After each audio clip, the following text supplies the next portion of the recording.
Taste the Daily. Ramanathapuram மாவட்டத்தில் கும்பரம் ஊராட்சியில் விமான நிலையம் அமைக்க எதிர்ப்பு தெரிவித்து கிராம மக்கள் ஆட்சியரிடம் மனு அளித்தனர். 7 கிராமங்களில் 4000க்கும் மேற்பட்டோர் வசித்து வரும் நிலையில் விமான நிலையம் அமைக்க அந்த கிராமங்களை விடியா ஸ்டாலின் அரசு தேர்வு செய்துள்ளதாக தகவல் வெளியாகியுள்ளது. விமான நிலையம் அமைப்பதற்காக நிலம் கையகப்பட்டால் பனை மற்றும் தென்னை மர தொழில் கடுமையாக பாதிக்கும் என கிராம மக்கள் வேதனை தெரிவித்தனர்.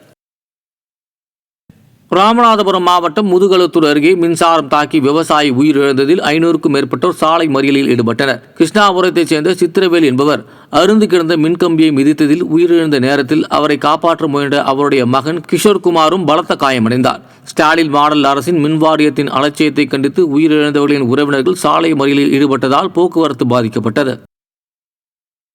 கரூரில் கடந்த 2022ஆம் ஆண்டு காணாமல் போன 47 சவர நகை மற்றும் 60,000 பணம் உள்ளிட்டவை குறித்து நடவடிக்கை எடுக்காத ஏவல் துறையை கண்டித்து பாதிக்கப்பட்ட பெண் ஆட்சியர் அலுவலகத்தில் மனு அளித்தார். காலி நகைப்பெட்டிகளை அப்பெண் சாலையில் கொட்டி ஏவல்துறை மீது குற்றம் சாட்டியதால் பரபரப்பு ஏற்பட்டது. எளியவர்களின் புகார்களை ஸ்டாலின் அரசின் ஏவல்துறை கண்டுகொள்வதில்லை என குற்றச்சாட்டு எழுந்துள்ளது. சேலம் மாவட்டம் குறுக்குப்பாறையூர் பகுதியில் குப்பை கழிவுகளை கொட்டுவதற்கு எதிர்ப்பு தெரிவித்து ஸ்டாலின் அரசின் கூட்டணி கட்சியினர் உட்பட விவசாய சங்கத்தினர் கருப்பு கொடி கட்டி ஆர்ப்பாட்டத்தில் ஈடுபட்டனர். விவசாய நிலத்தை பாதிக்கும் விதத்தில் 1,05,00,000 ரூபாய் மதிப்பீட்டில் திடக்கழிவு மேலாண்மை திட்டப்பணியை மேற்கொள்வதற்கு எதிர்ப்பு தெரிவித்து தொடரப்பட்ட வழக்கு நீதிமன்றத்தில் நிலுவையில் உள்ளது. இந்நிலையில் விவசாய சங்கத்தினர் ஸ்டாலின் அரசுக்கு எதிராக 50வது நாளாக கண்டன கோஷங்களை எழுப்பி ஆர்ப்பாட்டத்தில் ஈடுபட்டது பரபரப்பை ஏற்படுத்தியது. தமிழக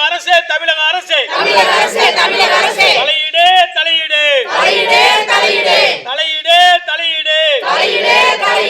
குப்பை கொட்டை இடத்தை மாற்றுவதற்கு தலையீடு. தருமபுரி மற்றும் சுற்றுவட்டார பகுதிகளில் திடீரென மழை பெய்ததால் சாக்கடை நீரும் கலந்து சாலையில் ஓடியதால் வாகன ஓட்டிகள் அவதியடைந்தனர். பள்ளிக்கல்லூரி மாணவ மாணவிகள் மழையில் நனைந்தவாறே பேருந்துகளில் முண்டியடித்து ஏறியதால் நெரிசலில் சிக்கினர்.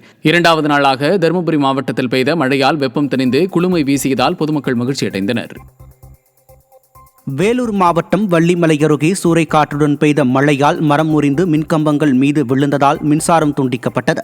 பெருமாள் குப்பம் பகுதியில் சூறைக்காற்றுடன் கூடிய மழை பெய்தது. இந்த மழையால் அப்பகுதியில் இருந்த புளிய மரம் ஒன்று முறிந்து விழுந்ததில் 3 மின்கம்பங்கள் சேதமடைந்ததால் வள்ளிமலை மற்றும் பெருமாள் குப்பத்தில் மின்சாரம் துண்டிக்கப்பட்டதால் மக்கள் மிகுந்த அவதியடைந்தனர். வேலூர் மாவட்டம் காட்பாடியில் சிப்காட் அமைக்க எதிர்ப்பு தெரிவித்து ஆட்சியர் அலுவலகத்தில் விவசாயிகள் மனு அளித்தனர். தொழிற்பேட்டை அமைக்க அரசு முயன்று வரும் நிலையில் அதற்கு எதிர்ப்பு தெரிவித்து விவசாயிகள் வாழைக்கன்று, மஞ்சள் உள்ளிட்டவைகளை எடுத்து வந்து நூதன முறையில் மனு அளித்தனர். மக்களுக்கு விருப்பம் இல்லாத திட்டங்களை ஸ்டாலின் அரசு திணிக்க முயல்வதாக குற்றச்சாட்டு எழுந்துள்ளது. சிவகங்கை மாவட்டம் சிங்கம்புணரியில் தொடக்க மற்றும் நடுநிலைப்பள்ளி மாணவர்களுக்கான விலையில்லா சீருடைகள் கழிவுநீர் தொட்டியின் மேல் வைத்து வழங்கப்பட்டது அதிர்ச்சியை ஏற்படுத்தியது. சிங்கம்புணரி வட்டார கல்வி அலுவலகத்தின் வெட்டவெளியில் உள்ள கழிவுநீர் தொட்டியின் மேல் மாணவர்களுக்கான சீருடைகள் அடுக்கி வைக்கப்பட்டு விநியோகம் செய்யப்பட்டது. ஸ்டாலின் மாடல் அரசின் பள்ளிக்கல்வித்துறை மாணவர்களின் உடல் நலனில் அக்கறை செலுத்தாமல் அலட்சியமாக செயல்படுவதாக பொதுமக்கள் குற்றம் சாட்டினர்.